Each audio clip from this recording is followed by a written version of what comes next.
استخارہ کیا ہے، استخارے کا طریقہ کیا ہے، اور استخارہ کب کرنی چاہیے، کس وقت میں کرنی چاہیے، اور استخارے کی دعا کون سی ہے، اور استخارے کی دعا نہ آتی ہو تو کون سی دعا پڑھنی چاہیے، انشاءاللہ آج ہم اس کی تفصیل جاننے والے ہیں۔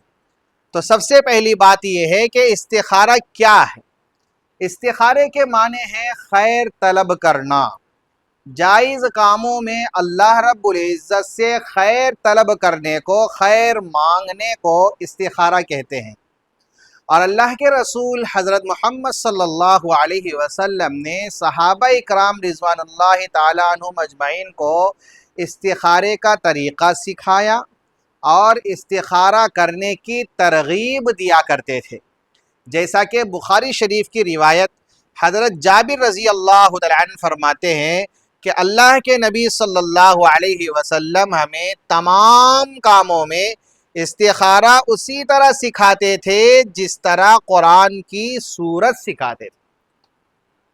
تو ہمیں چاہیے کہ ہر کام میں ہم استخارہ کیا کریں اور اللہ رب العزت سے خیر طلب کیا کریں۔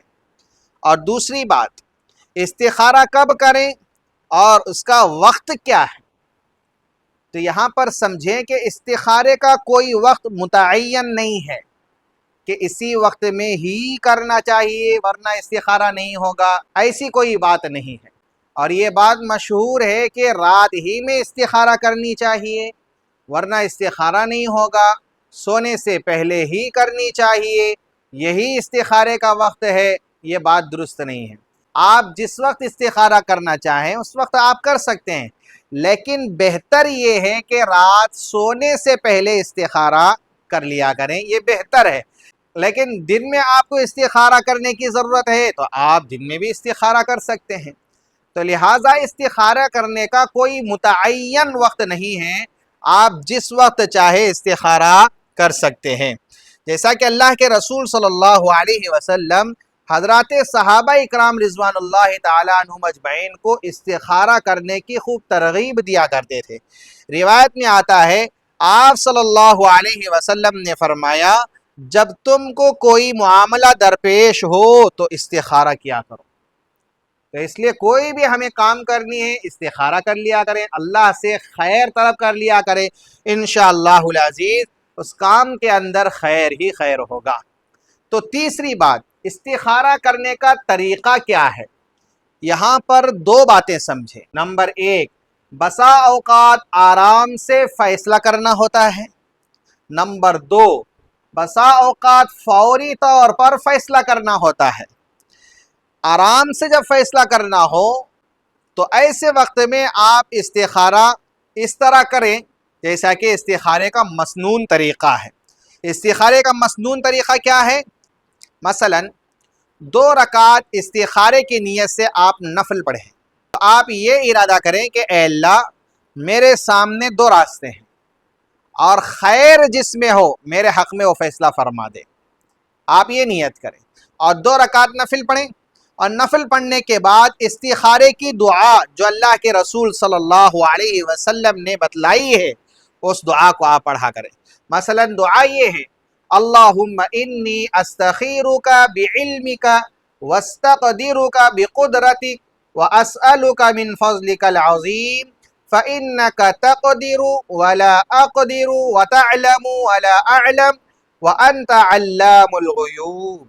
اللہم ان کنت تعلم ان هذا الامر، یہاں پر آپ جس کام کے لیے استخارہ کر رہے ہیں اس کی نیت کر لیں، خیر لی فی دینی ومعاشی وعاقبت امری فاقدرہ لی ویسرہ لی ثم بارک لی فیہ وان کنت تعلم ان هذا الامر، یہاں پر بھی آپ جس کام کے لیے استخارہ کر رہے ہیں اس کو ذہن میں لا لیا کریں، شر لی فی دینی ومعاشی وعاقبت امری فاصرفہ عنی واصرفنی عنہ واقدر لی الخیر حیث کان ثم رزقنی بہ۔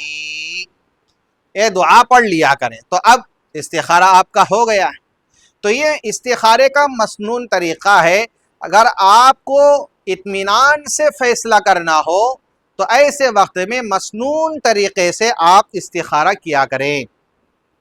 نمبر 2، دوسری بات، بسا اوقات فیصلہ فوری طور پر کرنا پڑتا ہے، تو ایسے وقت میں آپ کے پاس اگر تھوڑا سا وقت ہے تو 2 رکعت استخارے کی نیت سے نفل پڑھ لیا کریں، اور اس کے بعد اگر آپ یہ دعا لمبی سی دعا پڑھنا چاہیں تو پڑھ لیں، یا نہیں تو مختصر سی دعا جو اللہ کے رسول صلی اللہ علیہ وسلم سے ثابت ہے، حضرت ابو بکر صدیق رضی اللہ تعالی عنہ راوی ہے، فرماتے ہیں کہ اللہ کے رسول صلی اللہ علیہ وسلم جب کسی کام کا ارادہ فرماتے تو یہ دعا پڑھتے تھے، اللہم خر لی واختر لی۔ ترمذی شریف کی روایت ہے۔ تو آپ 2 رکعت نفل پڑھ لیں، اس کے بعد اس دعا کو پڑھ لیں، اللہم خر لی واختر لی، اللہم خر لی واختر لی، کم سے کم 3 مرتبہ آپ اس کو پڑھ لیا کریں۔ انشاءاللہ العزیز جس کام کے لیے آپ قدم اٹھا رہے ہیں اللہ رب العزت اس کام میں خیر عطا فرمائیں گے۔ اور ایک بات یہاں پر ایک اور سمجھیں کہ استخارہ کرنے کے بعد لوگ یہ سمجھتے ہیں کہ جس کام کے لیے ہم استخارہ کیے ہیں وہ ہمیں خواب میں دکھائی دے گا، اس لیے رات سونے سے پہلے استخارہ کرنی چاہیے، استخارہ رات سونے سے پہلے کریں گے تو خواب میں وہ کام دکھائی دے گا۔ تو یہاں پر سمجھیں کہ خواب میں دکھائی دینا یہ ضروری نہیں ہے، بعض لوگوں کو کوئی چیز دکھائی دیتی ہے، بعض لوگوں کو خواب ہی نہیں پڑتا، تو اب وہ کیا کریں؟ تو خواب میں دکھائی دینا یہ کوئی ضروری نہیں ہے، آپ کے استخارہ کرنے کے بعد جس راستے کی طرف آپ کا دل زیادہ تر مائل ہو رہا ہے آپ اس کی طرف قدم اٹھائیں۔ تو یہ استخارے کا طریقہ ہے۔ تو استخارہ کرنے کے بعد فیصلہ اس طرح کیا کریں۔ اور ایک اور بات یہاں پر سمجھیں، اور یہ استخارے کے جو دعا ہے اللہم انی استخیرک بعلمک، ایک بڑی دعا ہے۔ بعض لوگ یہ پوچھتے ہیں کہ مولوی صاحب اتنی بڑی دعا ہم کیسے پڑھیں؟ اتنی بڑی دعا ہمیں یاد نہیں ہوتی ہے تو ہم کیا کریں؟ تو بھائی دین آسان ہے۔ اللہ کے رسول صلی اللہ علیہ وسلم نے استخارے کی بہت ساری دعائیں بتائی ہیں، ان میں سے ایک دعا یہ ہے جو بڑی دعا جو میں نے ابھی پڑھ کے سنائی ہے، اور ایک دعا وہ بھی ہے جیسا کہ ابھی میں نے پڑھا حضرت ابو بکر صدیق رضی اللہ تعالی عنہ کی روایت، اللہ کے رسول صلی اللہ علیہ وسلم کسی کام کا ارادہ کرتے تو یہ دعا پڑھتے تھے، اللہم خر لی واختر لی۔ آپ اس دعا کو بھی پڑھ لیا کریں، بڑی دعا نہیں آ رہی ہے استخارے کی تو آپ اس دعا کو پڑھ لیں، اللہم خر لی واختر لی۔ ترمذی شریف میں ایک اور دعا ہے، اللہم الہمنی رشدی، اس دعا کو آپ پڑھ لیں، اللہم الہمنی رشدی۔ ترمذی شریف میں ایک اور دعا بھی ہے، اللہم اہدنی وسددنی۔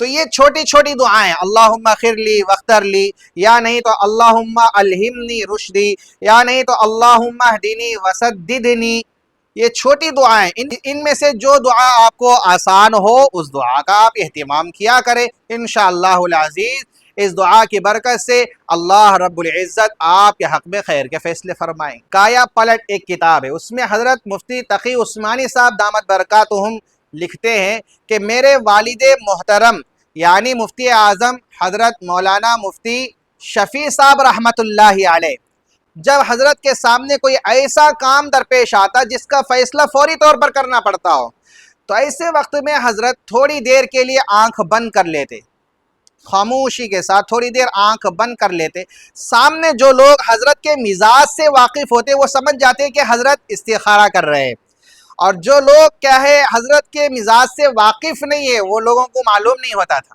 تو حضرت تھوڑی دیر خاموشی کے ساتھ آنکھ بند کر لیتے اور اپنا تعلق اللہ سے جوڑ لیتے اور اس دعا کا اہتمام فرماتے، اللہم خر لی واختر لی یا اللہم الہمنی رشدی۔ تو اس کے ذریعے استخارہ کرتے تھے اور اس کے بعد فیصلہ سنا دیتے تھے کہ بھائی یہ کام کرنی ہے یہ کام نہیں کرنی ہے۔ تو یہ ہے کہ استخارہ کرنے کے بعد خواب میں دکھائی دینا یہ ضروری نہیں ہے، استخارہ جو آپ کرتے ہیں کرنے کے بعد جس طرف آپ کا دل زیادہ مائل ہوتا ہے آپ اس طرف قدم بڑھائے، انشاءاللہ اللہ رب العزت خیر کے فیصلے فرمائیں۔ تو یہ استخارے کے متعلق تفصیل تھی جس کا جاننا ہمارے لیے نہایت ضروری تھا۔ اگر آپ کو پوری باتیں سمجھ میں آ گئی تو آپ اس ویڈیو کو زیادہ سے زیادہ شیئر کیا کریں تاکہ دوسرے لوگوں کا بھی فائدہ ہو جائے۔ اللہ رب العزت سے دعا گو ہوں کہ اللہ رب العزت عمل کی توفیق مرحمت فرمائے۔ والسلام علیکم ورحمۃ اللہ وبرکاتہ۔ اللهم صل على سيدنا محمد